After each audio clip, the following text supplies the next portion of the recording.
Facebook fans. It's time for Wednesday's Roundtable. Shady ladies are back in the house today. And it's not shady for once. We got a little bit of sun peeking out of the clouds. For a minute. Yeah. I've heard we're going to get quite a little bit of rain this weekend, so. Brenda. We've been preparing that. That's why it's not going to happen. We went and had our car washed. Kay and a bunch of the crew have gone and picked up a lot of the things on the ground, put them up on the tables and stuff, so we're guaranteed it's not going to flood. We do all that work. That's right. It's like taking your tent down when you're camping if you think it's going to rain.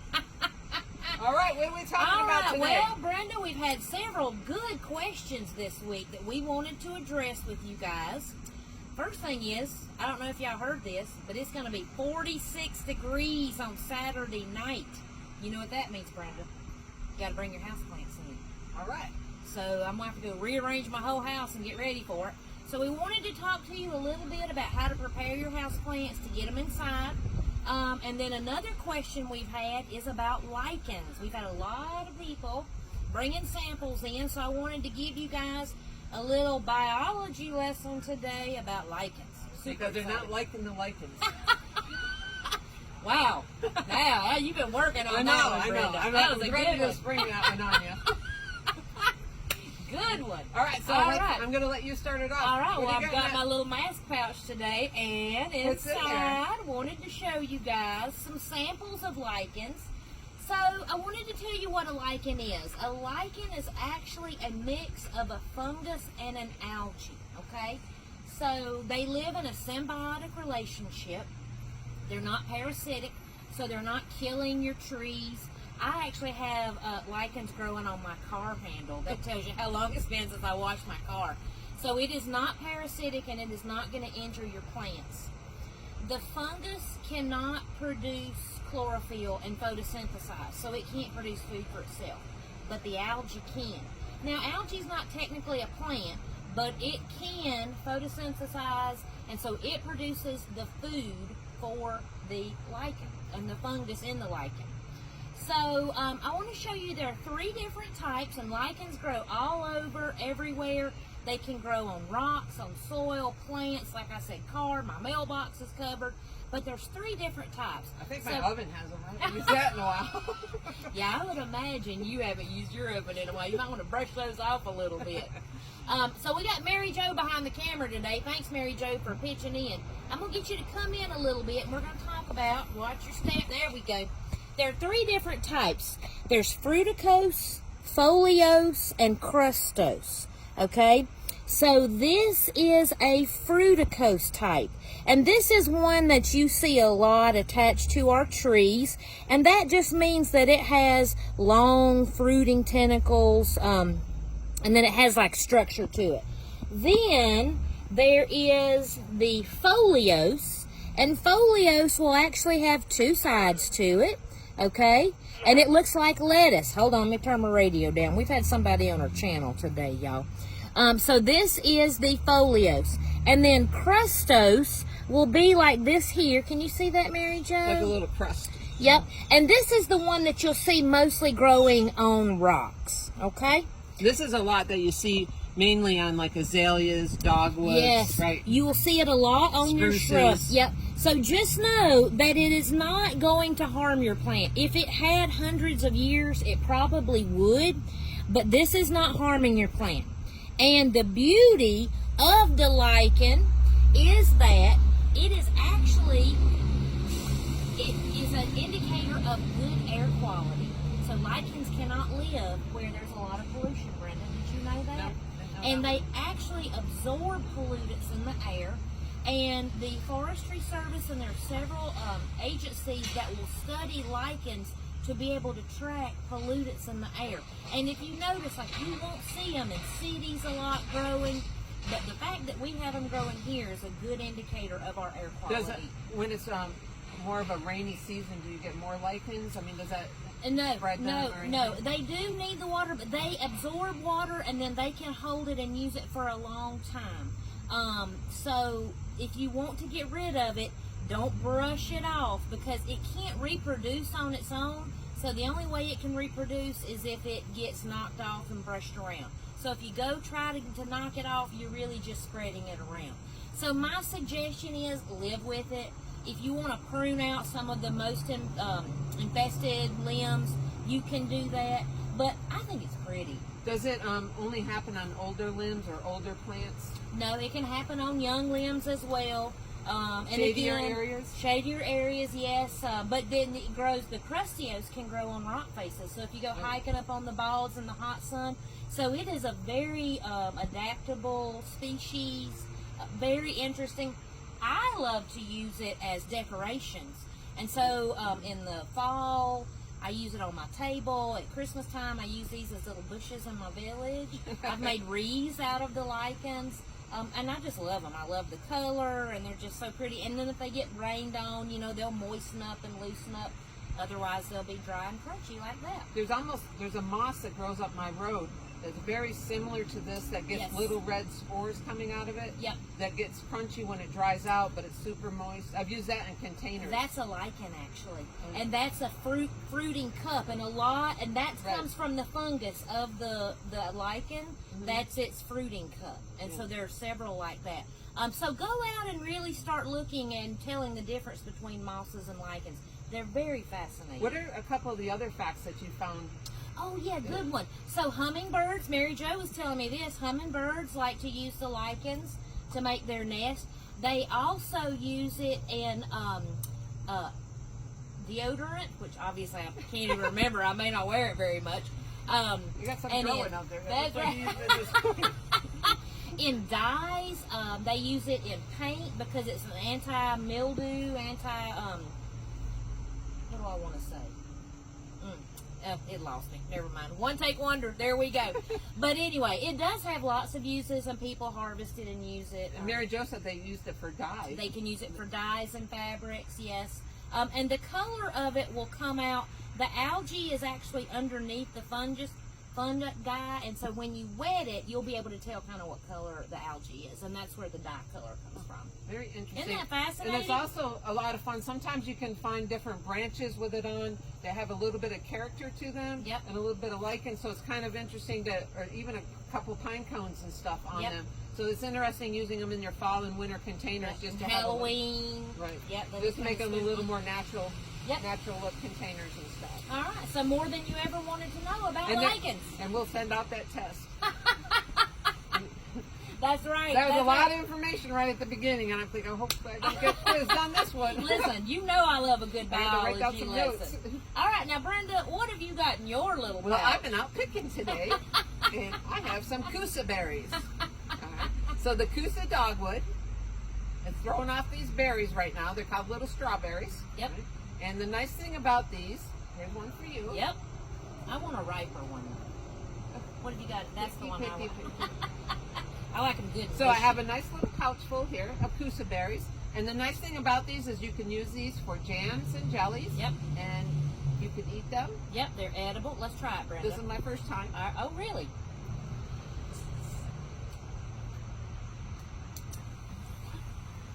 They're actually pretty good. It's kind of custardy. Well, and I describe it as a mix between like a percent. You want some okra to wash that down, Brenda? I need some dental floss. These are kind of crunchy. I don't really eat the skin. I suck the pulp now out. you tell me. No, sorry, I should have given you directions. But they're high in vitamin C. So if you're feeling bad, go out and eat a couple of Kusa dogwood berries. And the other thing that I've used these for is I've used them for my jack-o'-lanterns when I've done the pumpkins in the fall for their eyes. I've kind of glued them on for little eyeballs and stuff. Or even made a little for the lady, for Jill. For Jill O'Lantern, I've used it as some ruby lipstick. Oh, nice. That's a good idea. Yeah, a lot of people call these strawberry trees, but it is truly the Chinese dogwood. We need to give you a plate. So good. You know I love grazing, y'all. All right. So let's talk a little bit about how to get your houseplants ready to come in Saturday night. Normally, you want to bring your houseplants in when we're getting down to 55. About 2 weeks before your frost. Yeah. And so we're getting there. Yep, about 2 weeks before your frost. So if you have your houseplants, like Kay said, you got to make some room for them. If you can, Kay, what do you do with yours? You told me you brought them in the garage to. So what I do is I'll load my wagons up, and because actually I have to clean to get ready to put them in. But I'll load them in my wagons, and I'll just pull them in my garage for those cold nights. And then I kind of take them in and out for a few days, but the garage is dark and it's a little bit cooler and a little bit drier, so it's kind of a good way to harden them off. Kind of the way we talked about hardening off seeds.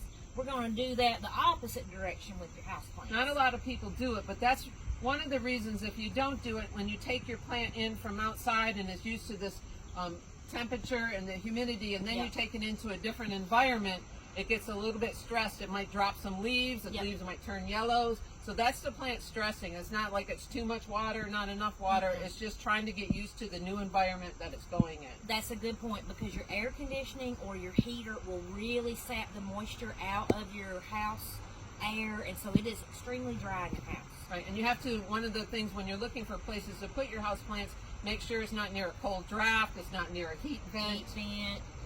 And a lot of them you don't want in the hot direct sun either. Right. So I have a west-facing window that I put more of my cactuses in, but nobody else goes in there because it's too hot for them. Don't put them near your cat. Right, make sure it's high enough, because there's a lot of, if you do have a cat that likes to nibble on these plants, or even some dogs, pay attention, read up on them, because there are a lot of them that are toxic. Yes. Some of them are severely toxic, others are just a little bit of indigestion, vomiting, that type of stuff, but it's never a good thing to, but I do know Christmas cactuses are safe for cats, because Sparkles really enjoys, she doesn't really eat them, she just flings them out. She doesn't like where I put them. But so one of the things you want to do, and this is really important, I think this might be the most important thing to do, is to check your plants, because there's a lot of little creatures that live in those plants during the summer. Yes. You know, that come up from underneath. If it's resting on a wet spot, comes up and gets into the soil, also can get on the plant leaves, the stems. So you really want to inspect them really well. Look for mealy bugs, scale, white flies is big. Also, things lay their eggs in the soil, the top couple inches of the soil. So one thing that's recommended to do is you get yourself a tub, fill it full with water, lukewarm water, right? And you want to, if you have some mild dish soap, mild meaning not a degreaser, not Dawn, nothing with a high detergent in it. Something Ajax, like you want right. Like you want something like Ivory or something from the co-op that doesn't have all the sulfates in and stuff. So what you do is you put just put a little bit in there, and if you're doing a smaller container, you can do like 1 teaspoon of the dish soap, mild dish soap, to 1 quart of water. So you're going to fill this up. You're going to add some detergent in there, get a little bit soapy, and you're going to take your entire plant and you're going to set it in there and submerge it for about 15 minutes. Don't worry if it's too dry, too wet. You need to submerge that, because what's going to happen to that, Kay? What will happen? So what happens is, you know, in your soil there are a lot of air pockets. And so that's going to force those air pockets up, so it's going to really saturate it. And bugs don't like to be underwater. They're not the best swimmers, most of them. So they're going to rise to the surface and try to escape that area, and that's when you can capture them. Once you take the plant out, it gets rid of the worms. The eggs will come out of the top part of the soil. Slugs will go away. And it also cleans the outside of your pot, so you're not bringing any bacteria into the area. You That's can a good scrub that. idea. The thing is also, if your plant is too big and it can't be covered completely, what you can do is you can take some insect soap. We like to use the organic insect control by Espoma, and you can spray that and then wipe it off. And the other thing you can do is you can make your own, which is, like I said, 1 teaspoon of mild dish soap with 1 liter of water. Or 1 quart of water.